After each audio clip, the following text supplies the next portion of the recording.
Hello students, आज हम कक्षा 12वीं की पाठ्य पुस्तक मकरंद का काव्य पाठ करने जा रहे हैं, जिसका नाम है यशोधरा की व्यथा। ये पाठ मैथिली शरण गुप्त ने लिखा है और मैथिली शरण गुप्त का जन्म चिरगांव झांसी उत्तर प्रदेश में सन 1886 में हुआ था और उनकी प्रारंभिक रचनाएं सरस्वती पत्रिका के माध्यम से प्रकाशित हुई हैं और उनकी प्रथम पुस्तक है रंग में भंग। इसका प्रकाशन 1966 में हुआ था और ये बहुत ही बड़े एक प्रकृति प्रेमी कवि माने जाते हैं और इनकी कल्पनाएं जो है बहुत ही अद्भुत थी और ये मानव जीवन की भावनाओं को बड़े ही सशक्त रूप से अपनी कविताओं में उतारते हैं। ये इनकी विशेष उपलब्धियां हैं। तो आइए आज जो इनकी कविता हम पढ़ने जा रहे हैं, यशोधरा की व्यथा, उसको शुरू करने से पहले देखें कि इसमें बताया क्या गया है। इसकी पृष्ठभूमि ये है कि जब यशोधरा को अर्धरात्रि में सोता हुआ छोड़कर राजकुमार सिद्धार्थ अपनी साधना के लिए चले जाते हैं, तो उसके बाद जागने पर जो यशोधरा है, जिनके पास उनका बेटा राहुल है, वो सोया हुआ है और जैसे ही पति को छोड़कर चले गए हैं ये जानकर कैसे वो व्यथित होती है। और हमारे यहाँ जो प्राचीन समय में 6 ऋतुओं का जो चलन हम जानते हैं कि हमें 6 ऋतुओं का प्राचीन काल से हम अध्ययन करते आए हैं, सुनते आए हैं। उन्हीं सारी ऋतुओं को आधार बनाकर किस प्रकार से ऋतुओं के बदलते बदलते यशोधरा की व्यथा भी बदलती जाती है, ये सारा इस काव्य पाठ में उन्होंने केंद्रीय भाव के रूप में रखा है। आइए हम पाठ को शुरू करते हैं। सखी वसंत से कहाँ गए वे, मैं उष्मा सी यहाँ रही, मैंने ही क्या सहा सभी ने, मेरी बाधा विधा सही। मतलब यशोधरा कहती है अपनी सखी से कि हे सखी, वसंत के मौसम में ही मेरे जो वसंत के मौसम के जैसे प्यारे मेरे प्रियतम थे, मेरे पति थे, वो मुझे छोड़कर कहाँ चले गए हैं। अब जो मैं अकेली रह गई हूँ, मैं तो केवल ग्रीष्म ऋतु की जो गर्मी है, उष्मा है, उसके जैसी ही बची हूँ। मैंने ही क्या सहा सही, सभी ने मेरी व्यथा सही। और ये जो मेरी उष्मा है, जो मेरी गर्मी है, उनके विरह के कारण जो उत्पन्न हुई है, इसको मैं अकेली नहीं, सभी लोग सह रहे मेरे साथ साथ। तब मेरे मोहन का उद्धव धूल उड़ाता आया, हाय विभूति रमाने का भी मैंने योग न पाया। वो कहती है कि मेरे जो मोहन को, मतलब वो अपने आप को यहाँ राधा बताती है और अपने प्रियतम पति को वो मोहन का रूप देकर बताती है कि ये जो पूरी धूल सब समय आसपास जो पूरे वातावरण में फैली हुई है, ये तो उनकी तपस्या की धूल उड़ रही है, ये वातावरण में धूल जो है। लेकिन मेरा दुर्भाग्य तो देखो कि मैं उनके समान तपस्या करते समय अपने आप पर धूली रमा कर उनकी तरह तपस्या भी नहीं कर सकती हूँ। सूखा कंठ पसीना छूटा मृग तृष्णा की माया, झुलसी दृष्टि अंधेरा दिखा टूट गई वह छाया, मेरा ताप और तप उनका जलती है यह जठरमही।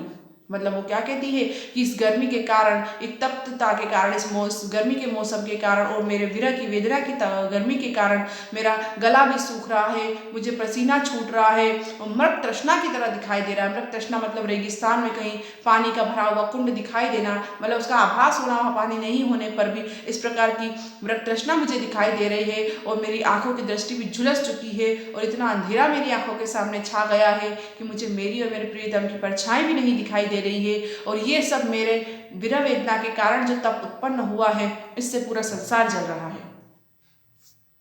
मैंने ही क्या सहा सभी ने, मेरी बाधा व्यथा सही। और ये सारी जो बाधाएं और व्यथाएं हैं सिर्फ मेरी ही नहीं है, इसे पूरा संसार सह रहा है। जागी किसकी वाष्प राशि जो सूने में सोती थी, किसकी स्मृति के बीच उगे ये सृष्टि जिन्हें बोती थी। मतलब ये कहती है कि किस इस व्यक्ति की या किसकी वाष्प राशि, यानी कि किसका ये छुपा हुआ दुख है जो आज सामने सबके बन के आया है। वाष्प राशि मतलब कि जो आंसू बहते हैं, जो उसे वाष्प राशि की संज्ञा दी है, जिसके कारण पानी बनकर वाष्प जो है बहती है। तो ये किसका छिपा हुआ दुख सामने आया है, वो पूछती है और बताती है कि जो मेरी स्मृतियों में, मतलब मेरी यादों में, जो मुझे मेरे प्रियतम की याद आ रही है, उनका जो अच्छा समय मुझे याद आ रहा है, वो अब बिना रुकने वाली अश्रुओं की धारा के रूप में मेरी आंखों से बह रहा है। अरे वृष्टि ऐसी ही उनकी दया दृष्टि रोती थी, विश्व वेदना की ही ऐसी चमक उन्हें होती थी। किसके भरे हृदय की धारा श्रद्धा होकर आज बही है, मैंने ही क्या सहा सभी ने, मेरी बाधा व्यथा सही है। मतलब वो कहती है वृष्टि से कि हे वृष्टि, मतलब हे वर्षा रानी, ये जो तुम बह रही हो इतनी, उसी प्रकार से उनके जो मेरे प्रीतम है, उनकी दया दृष्टि कभी मुझ पर बहा करती थी। उन चीज़ों को याद करती है, उस समय को याद करती है और बताती है कि लेकिन उसकी जगह आज उनकी दया दृष्टि की जगह उसकी आंखों से अश्रुओं की धारा बह रही है। और ये जो पूरे विश्व को जो तकलीफ हो रही है, ये तकलीफ किसी बिजली की चमकने से नहीं हो रही है, ये मेरे प्रियतम के तप करने से जो चमक उत्पन्न हो रही है उसके कारण हो रही है। ये जो बिजली मतलब बारिश आ जाती है गर्मी के बाद से, उस मौसम को बताया गया है यहाँ पर। और बता रही है ये किसके हृदय की धारा है, कि मतलब ये जो अश्रु धारा है ये किसके हृदय का दुख है जो कि आज मेरे आंखों से बह रहा है। और ये जो तकलीफ है सिर्फ मैं नहीं सह रही हूँ, इसको पूरा संसार सह रहा है।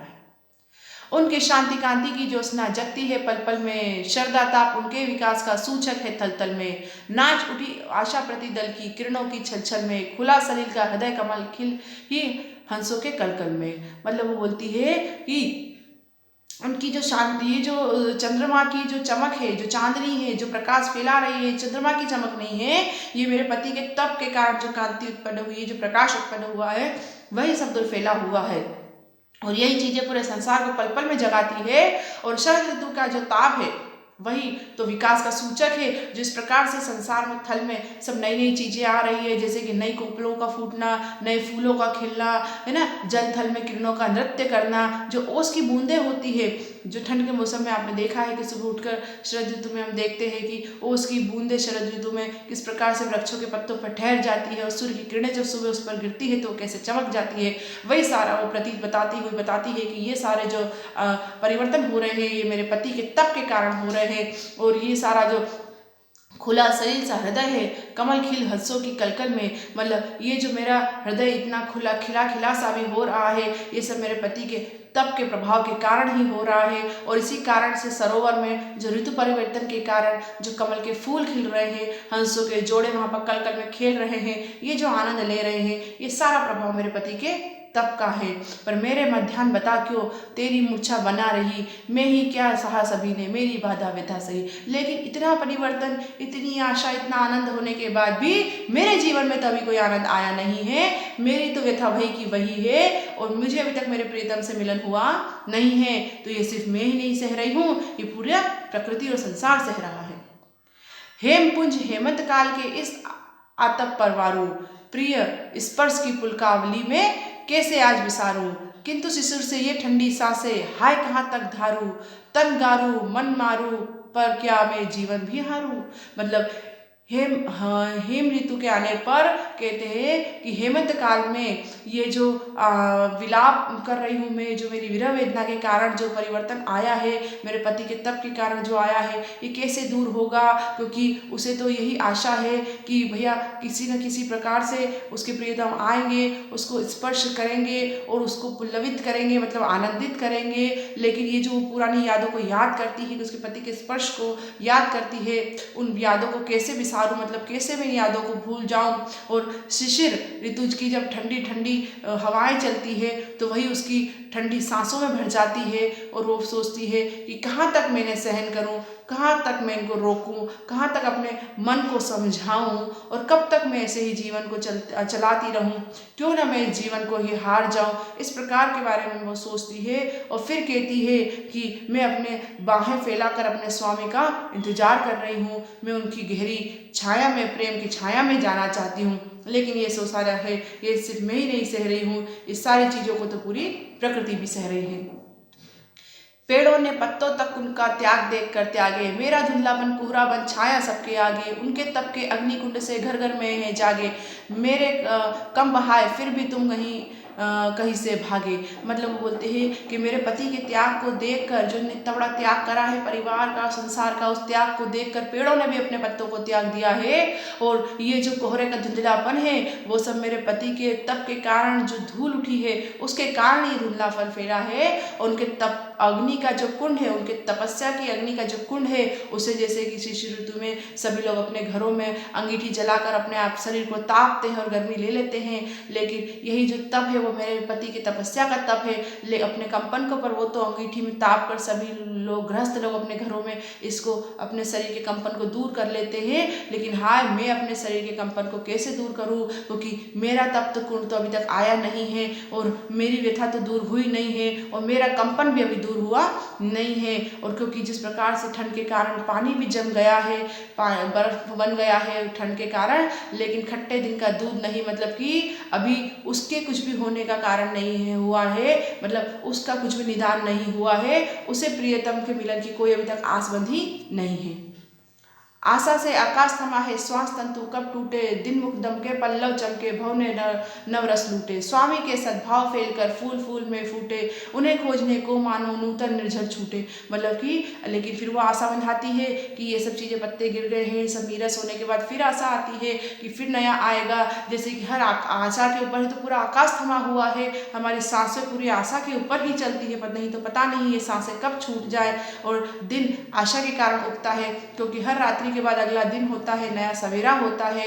और यही जो सद्भावना की भावना है वो पूरे संसार में फैली हुई है कि फूल मुरझाने के बाद फिर नए फूल खिलते हैं, एक ऋतु के बाद दूसरी ऋतु आती है, जो पानी के सूख झरने सूख जाते हैं वो एक बार फिर से बहने लगेंगे, है ना। इस प्रकार की जो आशा की उन्होंने बताया है कि इस प्रकार की आशा पे पूरा संसार कायम है। और इसी आशा पर यशोधरा खुद भी बैठी हुई है कि उसके प्रियतम वापस आएंगे, उनके श्रम के फल सब भोगे। यशोधरा की विनय यही है, मैंने ही क्या सहा सही, सभी ने मेरी व्यथा सही है। मतलब अंत में ये विनय करती है कि ये जो व्यथा सारी मैंने सही है, जो विरह की वेदना मैंने सही है, उसका जो भी परिणाम आए, मतलब मेरे पति जो उनके श्रम के कारण, उनके तप के कारण जो उनको फल मिले, उसको मैं ना भेगूँ अकेली, उसे पूरा संसार हो गया। अंत में वो यही विनय करती है और सभी से कहती है कि जो मेरी व्यथा है वही पूरे संसार की व्यथा है।